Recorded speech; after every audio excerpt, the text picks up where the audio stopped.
दोस्तों एक बार फिर हम हाजिर हैं जम्मू कश्मीर की 10 बड़ी खबरों के साथ।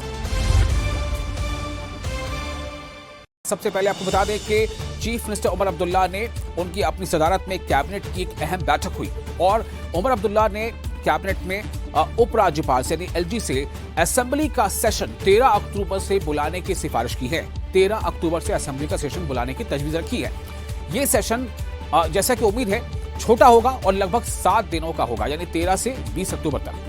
इस असेंबली सेशन में इसमें जो राज्य के बहुत सारे अलग अलग मसले हैं, साथ ही साथ रिजर्वेशन, महराज मलिक की गिरफ्तारी और सेब किसानों को मुआवजा जैसे बहुत ही जरूरी और हसास मुद्दे पर चर्चा भी हो सकती है। और भी कई अहम मुद्दे हैं। इसी की मांग लगातार कई पार्टियां कर रही थी कि उमर अब्दुल्ला हुकूमत को चाहिए कि वो असेंबली का एक खुसूसी सेशन बुलाए और तमाम जो बर्निंग इश्यूज हैं, जो अहम मसाइल हैं, उन पर गौर खौज हो। सुप्रीम कोर्ट ने सभी असातिज़ा के लिए शिक्षक पात्रता परीक्षा यानी teachers eligibility test TET pass करना जरूरी करार दे दिया है। इस फैसले से कश्मीर के जो टीचर्स हैं उनमें खलबली मच गई है और वो इस कदम का जबरदस्त विरोध कर रहे हैं, उसकी मुखालफत कर रहे हैं। कश्मीर के असातिज़ा फिक्रमंद हैं।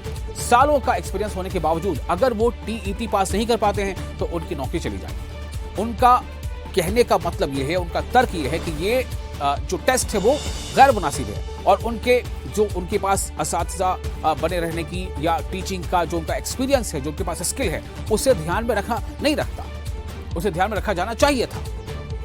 टीचर्स इस फैसले की मुखालफत करने की बाकायदा वो प्लानिंग कर रहे हैं कि वो किस तरह से इसके खिलाफ सड़कों पर उतरेंगे और क्या करेंगे।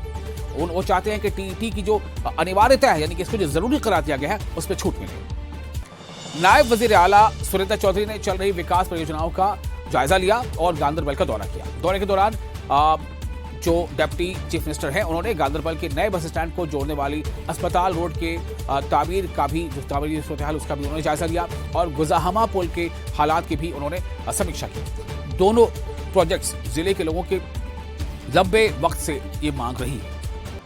पापोर से नेशनल कॉन्फ्रेंस के एमएलए हसनैन मसूदी ने मरकजी हुकूमत पर हमला बोला है। उन्होंने कहा है कि जीएसटी कम करने के फैसले में पूरे मुल्क में, खासकर जम्मू कश्मीर में महंगाई में भारी बढ़ोतरी हो गई है, इजाफा हो गया, जबकि पीडीपी और बीजेपी सरकारों ने अपने टेन्योर में इसे जम्मू कश्मीर में लागू किया, जिससे जम्मू कश्मीर की जो माशी हालत है वो और खराब हो गई। सुनिए क्या कहा उन्होंने।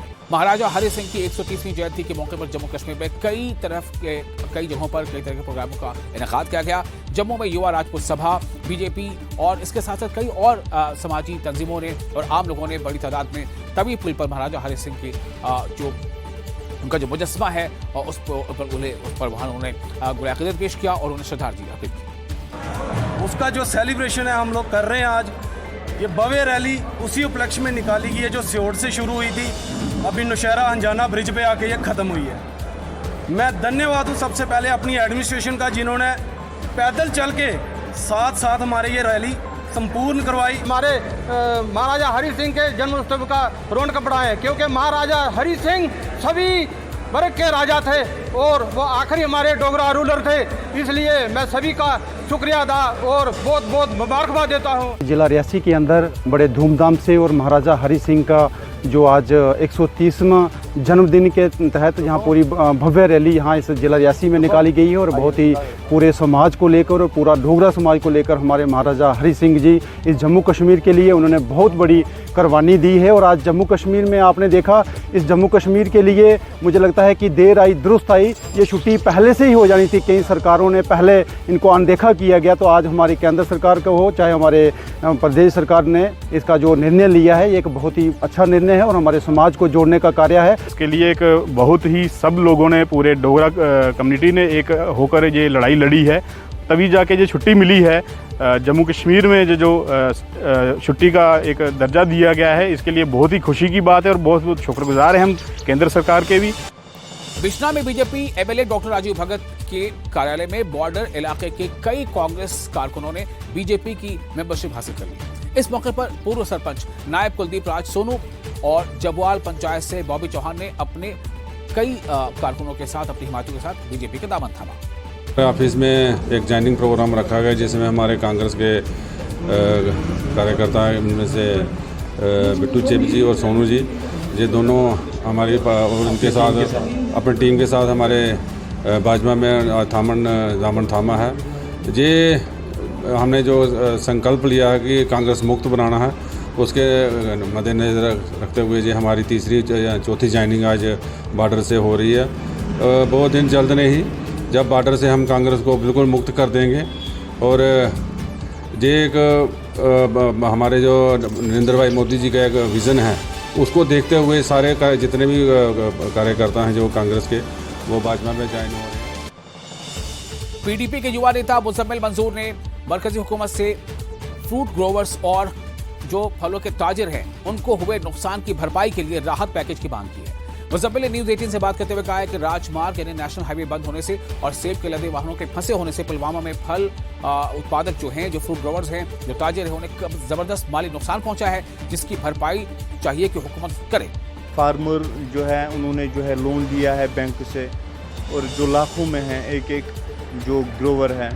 तो मैं अपील करता हूं, मैं रिक्वेस्ट करता हूं अपने सीएम जो उमर अब्दुल्ला साहब से और एलजी गवर्नमेंट से श्री मनोज सिन्हा साहब से कि वो इस इशू को देखें। और जो ये इंडस्ट्री अभी सड़क पे आए हैं सारे, जो मतलब एक पूरा क्राइसिस में हैं, उनको आगे आना चाहिए और एक पैकेज जो है फार्मर्स के लिए या मर्चेंट्स के लिए होना चाहिए। कठुआ के लोगेट पोर्ट औद्योगिक क्षेत्र स्थित जम्मू पिगमेंट्स लिमिटेड में आयकर विभाग यानी इनकम टैक्स डिपार्टमेंट ने जांच की। कठुआ के साथ साथ कोटा, दिल्ली और नागपुर में भी इस महकमे की टीमों ने एक साथ दबिश दी। बताया जा रहा है कि टैक्स चोरी समेत कई और मामलों में दस्तावेज खंगाले गए। गेट मोड़ औद्योगिक क्षेत्र में इस समय इनकम टैक्स विभाग की बड़ी कार्रवाई देखने को मिल रही है। तस्वीरों में बता दें तो ये आप देख रहे हैं जम्मू पिगमेंट लिमिटेड जो है, यहाँ पर लेड और जिंक बनाया जाता है। और आपको बता दें कि यहाँ पर दिल्ली से आई हुई जो आयकर विभाग की टीम है वो यहाँ पर पहुँची हुई है। लगातार यहाँ पर दस्तावेज खंगाले जा रहे हैं। बता दें तो ये कार्रवाई जो है दिल्ली के साथ साथ कोटा और नागपुर में भी जारी है।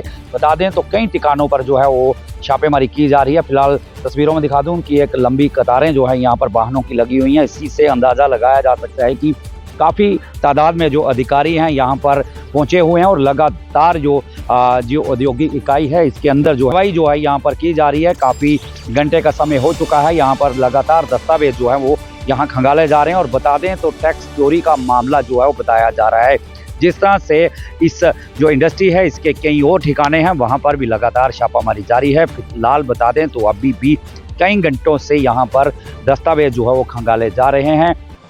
पापोर पुलिस ने बॉयज हायर सेकेंडरी स्कूल के तालिब इल्मों के साथ एक यातायात प्रबंधन यानी ट्रैफिक मैनेजमेंट प्रोग्राम का इनेकाद किया, जिसमें छात्रों ने टंचबाग और खरियो अड्डा पर बिजी वक्त में, जब वहाँ काफ़ी ट्रैफिक बिजी होती है, वहाँ पर व्यवहारिक रूप से भाग लिया। वहाँ पर मौजूद रहे और वहाँ पर उन्होंने देखा, समझा चीज़ों को।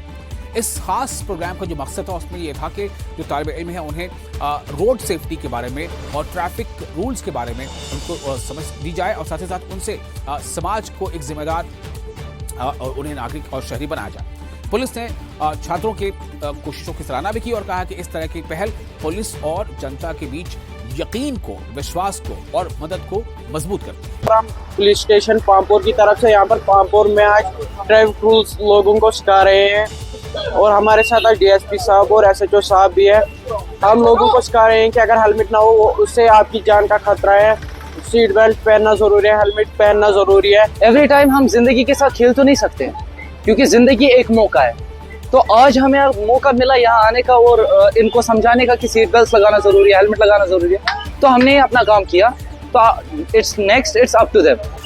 जम्मू कश्मीर नेशनल कॉन्फ्रेंस के प्रमुख यानी सदर फारूक अब्दुल्ला ने पूर्व डीजीपी गुलाम जिलानी पंडित के खानदान से मुलाकात की। गुलाम जिलानी पंडित का 21 सितंबर को राजबाग में उनकी मौत हो गई थी। वहीं डॉक्टर फारूक अब्दुल्ला के साथ चीफ मिनिस्टर उमर अब्दुल्ला के सलाहकार नासिर असलमानी भी मौजूद थे। डॉक्टर फारूक अब्दुल्ला ने दिवंगत आत्मा की शांति के लिए दुआ की और वहाँ जो गम से निहाल जो उनका खानदान था उन्हें हौसला दिया, उन्हें हिम्मत दी।